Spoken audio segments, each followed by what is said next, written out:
A búsqueda non serviu de nada e dase por mortos o pai e os 3 fillos dunha familia de Valencia tras o naufraxio dunha embarcación en Indonesia. Atoparon con vida a nai e a outra filla dos 11 tripulantes da nave. Os equipos de busca lograron rescatar 7 persoas. A embarcación afundiu preto á illa de Bali ao sufrir unha avaría no motor. Segundo as autoridades indonesias, o mal tempo no mar provocou o naufraxio. O temporal de chuvia que azouta ao leste da península deixa unha muller en estado crítico en Sabadell despois de que lle caese unha farola en riba. Nos Pireneos, o risco de aludes obrigou a pechar as estacións de esquí de Nuria e Valter. Este temporal mantivo esta tarde o aviso amarelo en Cataluña, Valencia, Huelva e Cádiz e tiveron que activar o laranxa en Málaga. Reabre o aeroporto da Coruña tras pechar temporalmente pola presenza dun xabaril na pista. Ata 2 avións tiveron que ser desviados a Santiago. Sobre as 11 da mañá, o animal era abatido. O incidente tamén provocou retrasos nos voos que saían esta mañá. Vamos a perder una noche de hotel en Nueva York y que perdemos 24 horas. Ahora estamos preocupados porque imagínense, vamos para Colombia y compramos el vuelo de Bogotá a Cúcuta y pues nada, tendríamos que perderlo si no nos lo cambian. Fin de semana previa a Noitebella e cidades ateigadas con moita xente de vacacións, gozando dos alumeados de Nadal ou tamén devolvendo algúns agasallos cos que non quedaron satisfeitos. Vigo tamén estivo hoxe chea de Papá Noéis que ruxiron as súas motos polo centro da cidade. Noutras vilas celebran as prebadaladas. Calquera excusa é boa para gozar destas datas.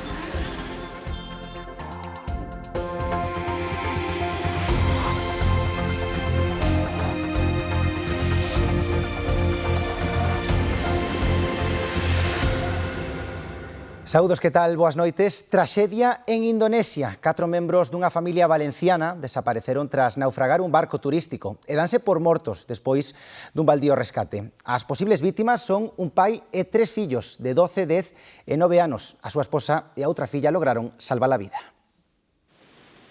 Este é o momento en que a esposa e nai dos falecidos e a filla máis pequena de 8 anos chegaban a terra. Lograron esquivar a morte, pero neses momentos as novas que lles chegaban sementaban o temor. Sabían que o seu marido e 4 fillos estaban a ser buscados en sorte. Cada minuto que pasaba afastaba a esperanza de atopalos con vida. A escapada de vacacións de Nadal en familia ameazaba con final tráxico. O adulto desaparecido é este home, Fernando Martín Carreras, de 44 anos, exfutbolista do Cartaxena e da Cultural Leonesa e actual adestrador do Valencia B feminino. O mundo do fútbol solidarizábase coa familia este sábado. Con el desapareceron 3 dos seus fillos, Elia de 12 anos, Quique de 10 e Mateo de 9. As autoridades indonesias xa os dan por mortos. O pai da muller que salvou a vida e avó dos nenos, Francisco Ortuño, é un hostaleiro e restaurador moi coñecido en Valencia. El explicou que a súa filla e a neta máis pequena salvaron a vida porque saíron despedidas ao ir na parte alta da embarcación. O Servizo de Emerxencia indonesio atopou algunhas partes da barca afundida e os traballos de rescate tiveron que interromperse ao caer a noite. Varios familiares dos falecidos emprenderon viaxe a Indonesia e un oficial da Embaixada Española a Yakarta chegou xa ao lugar do suceso. O naufraxio produciuse este venres pola noite ao leste de Bali nun destino turístico popular coñecido como Labuan Baixo. A embarcación sufriu unha avaría, despois partiuse pola forte ondada e afundiu. Das 11 persoas que ian a bordo foron rescatadas 7 e só desapareceron no mar os 4 españois. Un caso de sorte funesta nestas datas de Nadal. Tamén no exterior, os bombardeos rusos sobre Kiev deixaron este sábado polo menos unha persoa morta e 19 feridas, a máis de cuantiosos danos na infraestrutura eléctrica. Os ataques prodúcense horas antes do encontro negociador entre o presidente ucraíno Zelensky e Donald Trump. As últimas 24 horas foron especialmente duras en Kiev, a capital de Ucraína. O intenso bombardeo ruso ocasionou polo menos unha persoa morta e 19 feridas. O ataque tamén deixou sen luces en calefacción máis de 300.000 fogares. Un deses drons rusos estoupou contra o edificio onde viven esta parella de xubilados. Afortunadamente non estaban na casa nese momento. Vivimos como nunha lotería. Tocaranos hoxe ou non. E hoxe, 27 de decembro, non nos tocou. Como podemos vivir así? Xa non aguanto, doime a cabeza, teño problemas de corazón, non aguanto máis. Como podemos vivir así? Non aguanto máis. Non podemos renunciar aos nosos territorios nin aos nosos intereses. E máis aínda, non podemos reducir o noso exército, porque todos sabemos que o agresor non se deterá. Desde as súas redes sociais, o presidente ucraíno dixo que Rusia responde con bombas á negociación. A nova ofensiva rusa prodúcese a poucas horas da reunión que este domingo manterá Zelensky co presidente norteamericano Donald Trump, co que negocia un acordo de paz rexeitado inicialmente por Rusia. O goberno ruso denunciou que nas últimas 48 horas derrubaron máis de 100 drons ucraínos, un dos cales matou unha persona en Kursk. De volta a España, remata o ano político e toca facer balance da legislatura. O PSOE resalta as 52 leis aprobadas pola vía do consenso e critican a Feijóo. No Partido Popular salientan que gañan eleccións, mentre Sánchez se converteu nunha máquina de perdelas. Na mentres, dende Cataluña comeza a confrontación polo financiamento. O 2025 foi complicado para o goberno de Pedro Sánchez con último trimestre marcado polos escándalos e a perda do apoio parlamentario de Junts. Malia iso, desde o PSOE inciden nas 52 leis aprobadas nesta legislatura e cargan contra a estrategia política de Feijóo. Que mientras el gobierno está consolidando derechos, protegiendo a la ciudadanía y reforzando los servicios públicos, estamos viendo cómo el señor Feijóo ha utilizado durante 14 meses la política para protegerse. O Partido Popular fai balance do ano e sinala que Sánchez xa non encabeza un goberno, senón que encabeza un final, como se demostra coas derrotas nas urnas. Cada vez que se vota, el Partido Popular crece. Feijóo gana apoyos, mientras Sánchez se ha convertido en una máquina de perder elecciones. En su lado del muro podemos decir que cada vez queda menos gente. Entre imputados, pérdida de elecciones e insultos de Óscar Puente a los propios socialistas. O financiamento de Cataluña é outro dos temas centrais deste remate do ano e desde Esquerra Republicana deixanlle un recado a Junts. Que Junts per Cataluña vote a favor de un buen modelo de financiación para nuestros hospitales, nuestras escuelas, nuestras universidades y nuestro transporte público, y que Junts per Cataluña vote a favor de la capacidad por parte de Cataluña de recaudar el IRPF. Os comuns cataláns tamén desconfían da política do non de Junts, tanto en Madrid como en Cataluña. Junts per Cataluña han hecho del no su tótem político. Y eso es un problema de orden principal. Y lo será, y ojalá me equivoque, en la cuestión relativa a la financiación.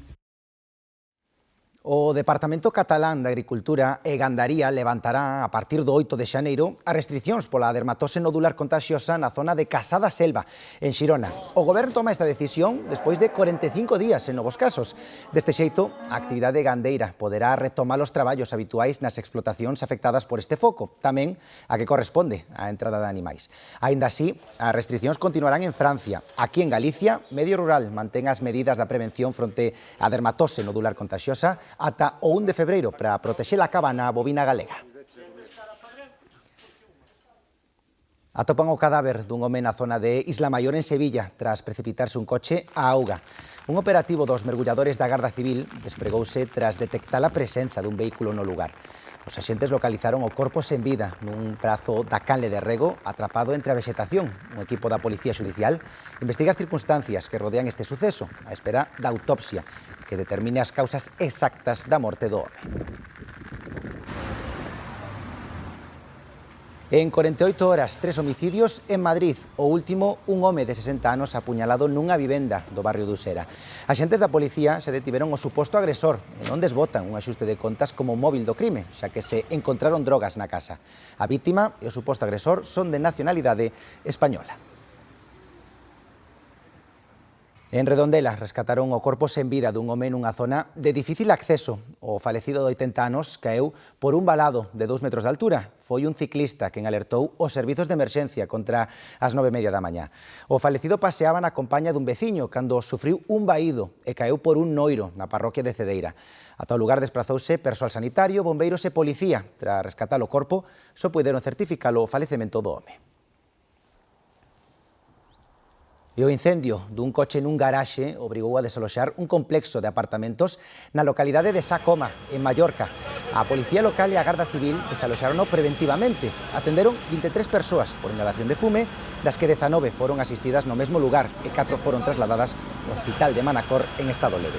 Unhas 25 persoas estarán aloxadas no Polideportivo Municipal de Sacoma durante 4 ou 5 días e o tempo que os bombeiros de Mallorca estiman que non poderán regresar ás súas vivendas por seguridade ante os danos estruturais sufridos.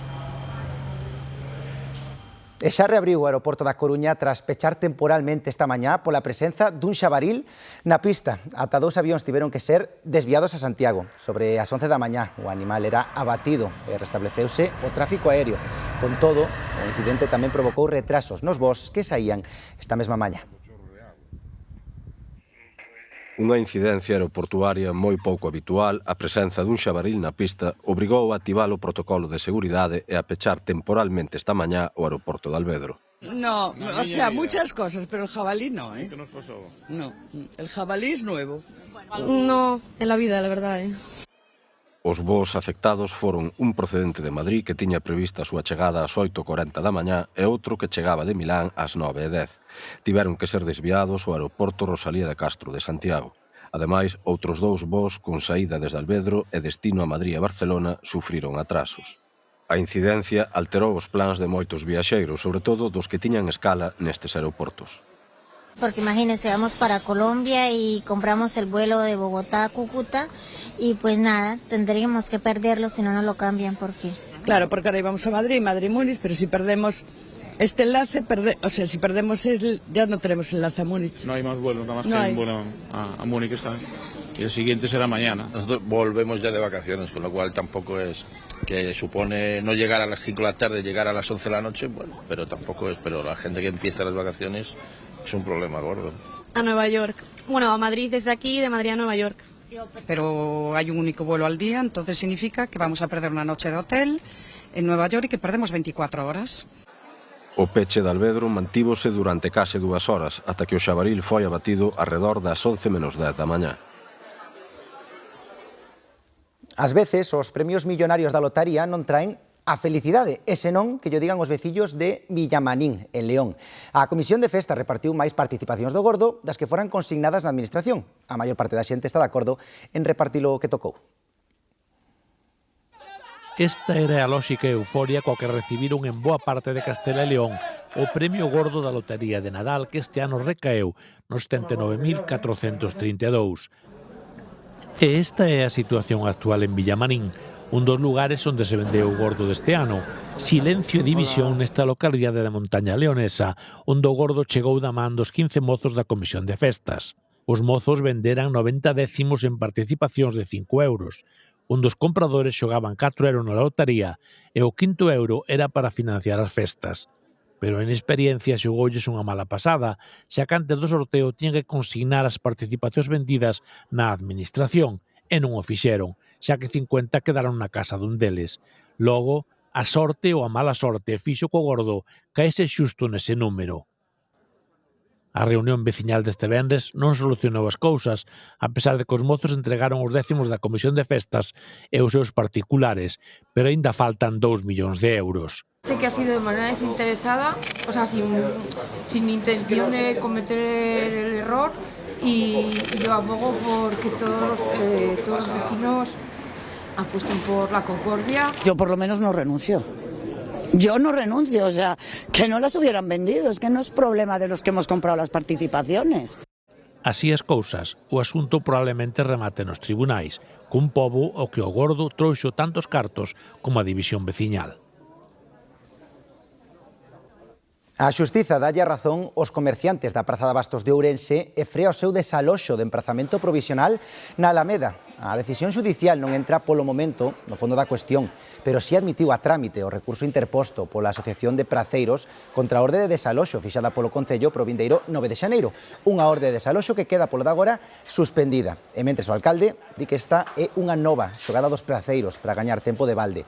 Dende a Asociación de Comerciantes aseguran que queren regresar ao edificio originario, pero cunha transición ordenada e cando se dean as condicións para traballar ali. Seguimos pensando que vai haber unha solución negociada. Queremos que cando o señor alcalde pues teña a información adecuada e non teña ningunha información que nos decimos que non se adecúa á realidade, e dicimos isto porque a praza non quedou ben. Ahora, despois de tanto tempo, se nos está dando a razón de que a praza non quedou ben, moi bonita por fora, un desastre por dentro. A tendencia da vaga da gripe é decrecente e o pico xa se acadou antes do Nadal. Na semana previa, ao comezo das festas, rexistráronse 339 ingresos, un 12% menos que na semana anterior. Isto deixanos máis de 2.400 hospitalizacións dende que comezase a temporada en outubro. Os colectivos máis afectados, os maiores de 80 anos, presentan a maior taxa de ingresos e os de 0 a 4 anos a maior taxa de consultas, aínda que aquí reduciuse na atención primaria nun 5% nos anteriores 7 días. Aínda así, non baixa a garda, porque o Sergas non descarta a chegada dun segundo pico, polo que a máscara segue sendo a mellor compañeira. De feito, a vaga epidémica mantense nunha intensidade media. Segue habendo unha alta demanda de antigripais, pero os datos mostran unha baixada devagar. Nos últimos 7 días dispensáronse un 10% menos e ocorre algo semellante cas probas de antíxenos, que tamén descenderon un chisco á súa venda. Con todo, compre seguir sendo precavidos nestas datas de xuntanzas. Que se recomiendan generalmente cuando hay síntomas, ¿vale? Los antigripales no curan la gripe, lógicamente hay que pasarla, pero sí alivian la sintomatología. La mayoría tienen paracetamol, tienen descongestionantes nasales, tienen un poco de vitamina C también y cafeína para restablecer. Nestas datas, mellor xuntos polo Nadal. A soidade faise máis evidente e para evitalo, a Xunta volveu pôr en marcha este programa, unha iniciativa na que participan este ano máis de 300 persoas. Moitos repiten experiencia e outros participan no programa por primeira vez. En total, 321 maiores de 60 anos que pasan estas datas acompañados grazas á iniciativa Xuntos polo Nadal. Nós non queremos que haxa ningunha persoa que non quere estar sola e teña que estalo. Por eso facemos ese programa, por eso queremos que vos coñezades entre vos, que cada ano vos encontredes, e que sepades que sodes moi importantes para nós e que en deu todo durante toda a vida agora merece que os demais fagamos o posible para que estedes a gusto. O programa desenvolvese nas residencias do Carballiño e Panxón. Comezou na véspera de Noiteboa e vaise prolongar ata despois de Reis.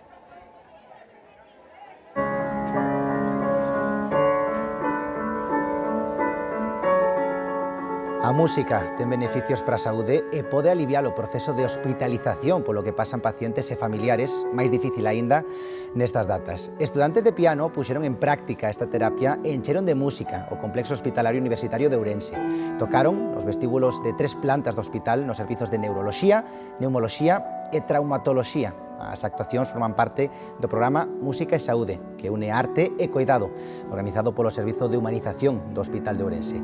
Na iniciativa colaboraron a Casa da Música de Chantada, a Academia de Música Tempo 118, a Escola Municipal de Música de Maceda e Sabrosura.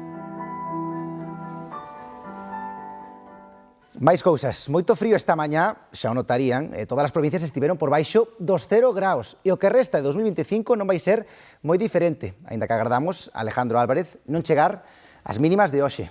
Contanos. Si, hoxe volveu a ser unha xornada de moito frío, frío que seguimos a notar, por exemplo, aquí en Dozón, onde agora mesmo os termómetros marcan os 3 graus centígrados. Temperaturas que en algúns casos as máximas non superaron os 10 graus en moitos puntos de Galicia e as mínimas foron en negativo. Destaca, por exemplo, o caso de Verín. Ali, durante esta madrugada, os termómetros baixaron os 5,7 graus en negativo. Como ti ben indicabas, David, seguiremos tendo frío propio desta época do ano, pero tamén días olleiros e sen moitas nubes, algo que axuda a que se formen xeadas durante a madrugada. Así que moita precaución nas estradas polas placas de xeo e todo parece indicar que non poderemos perder de vista nin as luvas, nin tampouco as bufandas. O sol das horas centrais do día non foi quen de derreter as xeadas que deixou a madrugada no interior da comunidade. Os termómetros baixaron dos 5 graus negativos en Verín ou en Sarria. Se parece polo norte. Eu antes xa salín, pero con os leggings postos por dentro dos pantalós. Pois hai que moverse, que senón quedase un aterido de todo. Todo o mundo encollido por a calle. Somos de Alicante y nos ha sorprendido bastante el frío. Sabía que hacía frío, pero no tanto. Pero bueno, vamos abrigadas y a disfrutar. Luvas, gorros e bufandas son imprescindibles para sair gozar da beleza que deixa o xeo na paisaxe, tamén no interior de Pontevedra, onde as temperaturas baixas son habituais en lugares como Alalín, pero non tanto no Porriño ou Pontareas. Había que aproveitar, pero bueno, ainda así frío fai, que teño a punta da nariz congelada. Había tempo que non había semejante helada, é verdade. Eu noto ahora pola mañán que foi a máis fría de todas. Sí, aparte aquí o tema da niebla e o noso problema que temos. Había tempo que non había semejante helada, é verdade. Pero bueno, hai outros anos que tamén pasa o mesmo, No inverno é o que toca. E aínda compre ter a man a roupa de abrigo pros próximos días porque se vai manter a tendencia de tempo seco e frío. Iso sí, as temperaturas van ser un chisco máis altas xa dende esta madrugada. Primeira fin de semana de neve na estación de Manzaneda, que abría as súas portas o martes pasado. As boas condicións meteorolóxicas atraeron ata aquí este sábado persoas chegadas de toda Galicia. Pois vimos de Vilanova de Arousa e, bueno, viñemos hasta aquí porque el é fan da neve, sabe esquiar, aínda que, bueno, as condicións non tal, pero, bueno, como vimos que había neve, pois decidimos vir pasar aquí o día. De Cambados, porque facía un día estupendo, e foi o primeiro día de nieve, así que queríamos disfrutar. O día comezou con 9 pistas abertas e case 6 kilómetros esquiables e cun espesor máximo de 25 centímetros.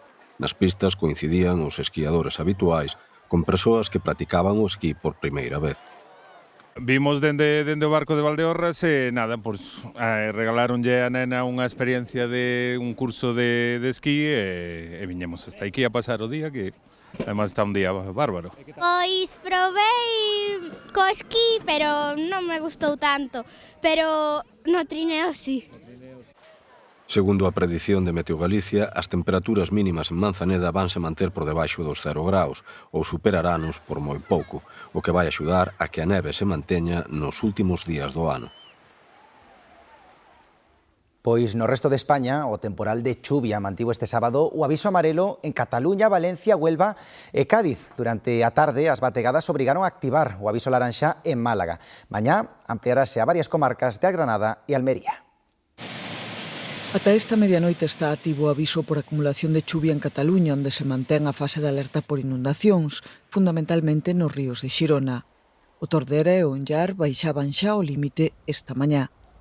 Protección Civil rexistrou máis de 500 chamadas por incidencias causadas polas chuvias e o temporal no mar deixou ondas que chegaron aos 4 metros nas praias de Xirona.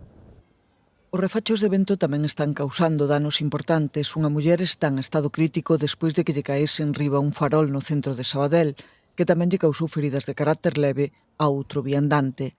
Nos Pireneos, o risco de aludes obrigou a pechar as estacións de esquí de Nuria Valter. No sur da península a situación tamén foi empeorando ao longo do día. A EMET elevou a aviso laranxa as comarcas malagueñas de Ronda, Sol e Guadalhorce ata a próxima madrugada. Tamén activou este aviso na Jarquía, que durará ata as 3 da tarde do domingo.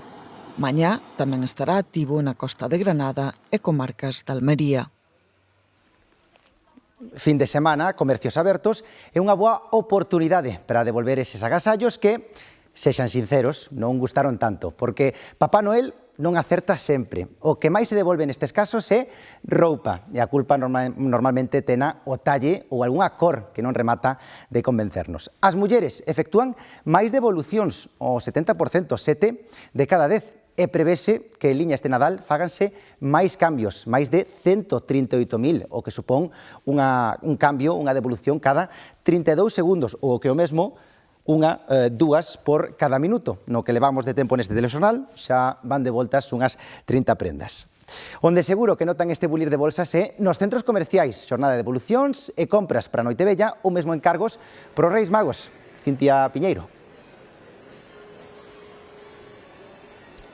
Si, efectivamente, como podes ver, os comercios seguen abertos e ateigados de xente aínda arestora para facer esas devolucións daqueles agasallos cos que Papá Noel non terminou de atinar. Ademais, este ano tamén se fan esas compras de última hora e se volven a mercar esas prendas vermellas do Nadal de cara ás badaladas. Como poden ver, este ano incrementouse a cifra a uns 700 euros de media desas compras de Nadal e tamén se se prevé que se incrementen as cifras de devolucións durante este ano, como ben dis, no que vai de informativo, prevese que xa se terán feita unha trintena de devolucións, David.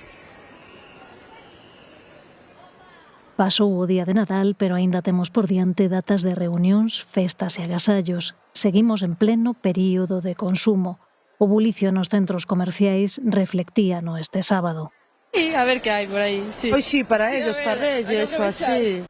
Hai quen anda facéndolle de paxe aos Reis Magos para que teñan todo a punto o 6 de xaneiro e tamén quen ven buscando modelo ou complementos para lucir na noite vella. Yo me vengo a comprar un vestido para fin de año, porque no tengo.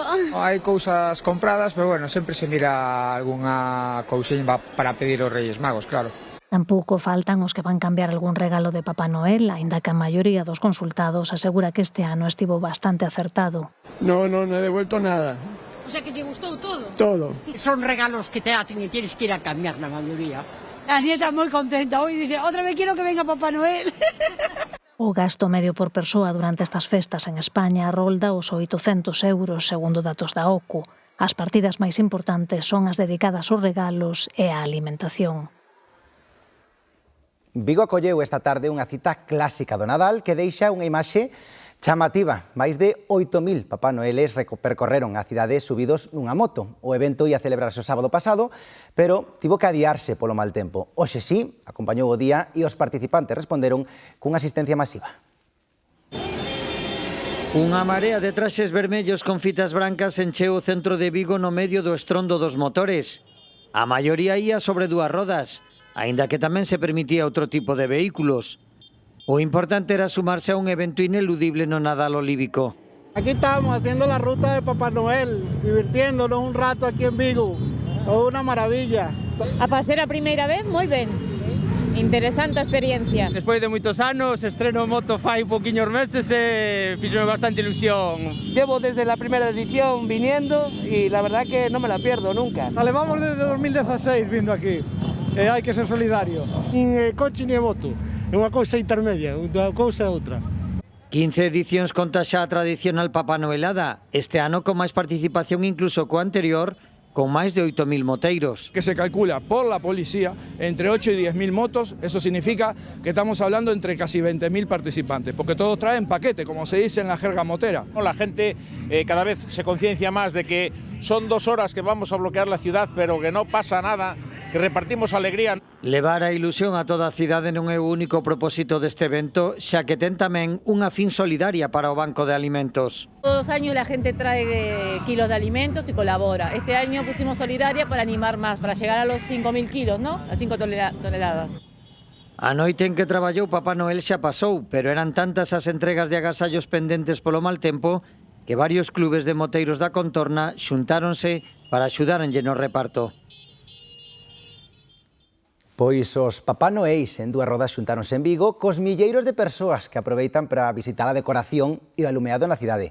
Iria Soengas, hai o para vos ou nin iso? Un pouquiño aínda queda, non moito, pero un pouco aínda queda, porque que entre que temos tempo seco e que hai moitos que aínda están a gozar de días libres polo Nadal, o centro da cidade volveuse a encher esta fin de semana. De feito, o Concello activou ese dispositivo especial de tráfico previsto para estes días, que implica que hai moitas rúas cortadas e outras que cambiaron o sentido da circulación. Iso sí, o máis complicado segue a ser deixar o coche coa maioría dos aparcadoiros do centro completos dende hai horas. Aínda así, vale a pena armarse de paciencia, porque o día préstase para gozar de todo canto Vigo ofrece a noras, atraccións, os mercados de Nadal ou simplemente pasear polos centros de rúas, prazas e recunchos decorados. Somos de Asturias, ella de Ribadeo, y vinimos a Vigo para ver las luces y subirnos en la Noria. Y nos lo estamos pasando genial. Para rever o Natal de Vigo, que é maravilhoso, né? É sempre um espetáculo. Está muito bem, gostamos.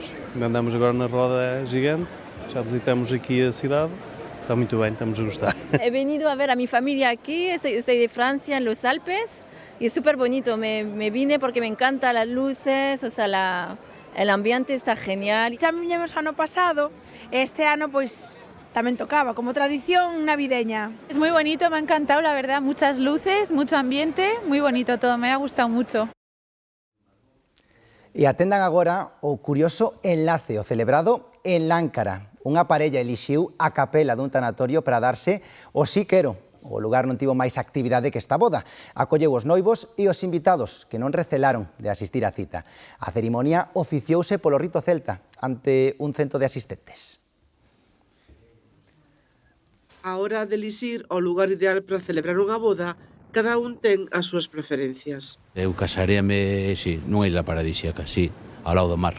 Eu prefería así algo exótico, algo de viaxe, porque non son unha persona creyente nin nada, entón pois intentaría irme por aí. Se teño unha casiña bonita, con bo xardín, pois eu faría na casa. Foi o que fixo Susana. En una finquita pequeña, con mucho verde, mucha gente a mi alrededor, que fue lo que hice, y es mi lugar ideal. O que todos desbotan pero respetan é casar nun tanatorio. En primera opción no me vendría la idea por ahí, pero en una ermita llena de árboles autóctonos con carballos, bidueiros, loureiros y todo eso sí sería muy lindo.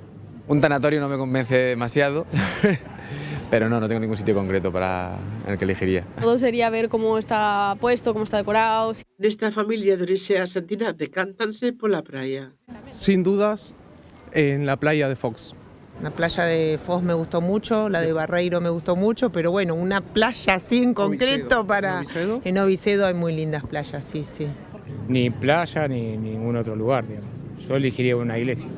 E tamén está a opción tradicional. A parroquia de Xanceda, no concello de Mesía, despide o ano esta fin de semana cas San Silvestres máis silvestres da historia. A cita ideada para que pais e nenos gocen xuntos busca dinamizar o Nadal no rural galego. Día de sol perfecto para correr unha San Silvestre. Os participantes quecen os músculos, encaran dentro da granxa Casa Grande de Xanceda unha San Silvestre especialmente silvestre. Aquí non temos asfalto, nin temos grandes congregacións, pero que sí que temos é lama, prado, vacas e moitísimas ganas de pasalo ben e de dinamizar o Nadal no rural. Organizáronse 4 carreiras ao longo da fin de semana. En total a cita congrega unhas 800 persoas, pais e nenos de distintos puntos de Galicia e mesmo algunha familia de fora. Todos obtiveron os seus dorsais por sorteo a través dos iogures da marca. Vimos preparadísimos! A ver se damos feitas pruebas todas, verdad, Leo? Vas a querer ganar? Sí, a ver se temos suerte. O percorrido está cheo de retos e obstáculos, desde saltar pacas a facerse cun iogur como salvoconduto para non ser vareado por un Grinch. Crucé un río, tuve que esquivar un Grinch. Os pequenos participantes recomendan a experiencia. Por los yogures, por lo del Grinch, por la carrera, por lo de los obstáculos. As probas foron transformando a friaxe inicial en calor tanto para corredores pequenos como a grandes. Hay demasiado calor, estoy sudando a chorro ya.